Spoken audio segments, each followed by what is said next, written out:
ಒಂದೇ ಏರಿಯಾದಲ್ಲಿ ಅಕ್ಕಪಕ್ಕದ ಮನೆಗಳಲ್ಲಿ ವಾಸವಾಗಿರ್ತಾರೆ. ಆ ಅಕ್ಕಪಕ್ಕದ ಒಂದು ತೆರವಿನಲ್ಲಿ 5 ಜನ ಹಾಕಿದರೆ ಅರ್ಜಿ, ಇಬ್ಬರಿಗೆ ಮಾತ್ರ ಸ್ಯಾಂಕ್ಷನ್ ಆಗುತ್ತೆ.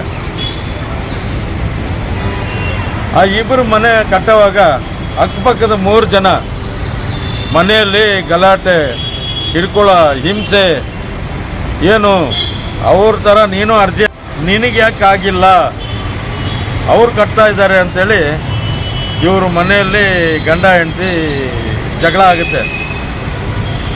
ಇವರು SC/ST ಜನಕ್ಕೆ ಸೇರಿದವರು. ಇವರು ಕಡು ಬಡವರಾಗಿರ್ತಾರೆ. ಈ ಮನೆಯಲ್ಲಿ ಕಿರುಕುಳ ಕಾಟ ತಾಳಲಾರ್ದೆ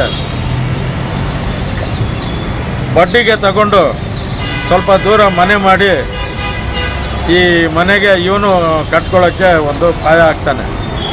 ಯಾರು? ಇನ್ನು 3 ಜನ. ಈ ಪಾಯ ಹಾಕಿದಾಗ ಅವನು ಒಂದು ಪ್ರತಿಷ್ಠೆಗೋಸ್ಕರ ಇದೆ. BBMP ಬಡ್ಜೆಟ್ನಲ್ಲಿ 100 ರೂಪಾಯಲ್ಲಿ 50 ರೂಪಾಯಿ ಮೋರಿಗೆ ಲೋಕಾಯುಕ್ತ ತನಿಖೆ ಅಂತಾರೆ, CCB ತನಿಖೆ ಅಂತಾರೆ, CBI ತನಿಖೆ ಅಂತಾರೆ. ಯಾವುದು ನಿಲ್ಲಿಸ್ಬಿಡ್ಲಿ, ಇವ್ರ ಕೈಲಿ ಯೋಗ್ತಿ ಇಲ್ಲ. ಸುಮ್ಮನೆ ಬಡವ್ರನ್ನ ಮನೆ ಕಟ್ಟಿಸ್ಕೊಡ್ತೀವಿ ಅಂತ ಪ್ರಾಣ ಸಾಯಿಸ್ತಾ ಇದ್ದಾರೆ. ಇವರೇನು ಮನೆಗಳು ಸ್ಯಾಂಕ್ಷನ್ ಮಾಡ್ತೀನಿ ಅಂತ.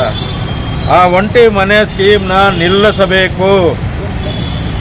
ಅವ್ರು ಹೆಂಗೋ ನೆಮ್ಮದಿಯಾಗಿ ಶೀಟ್ ಮನೆನೋ ಎಂಚಿನ ಮನೆಯೋ ಬದುಕೊಂಡು ಸಂಸಾರ ಮಾಡ್ಕೊಂಡು ಚೆನ್ನಾಗಿರ್ತಾರೆ.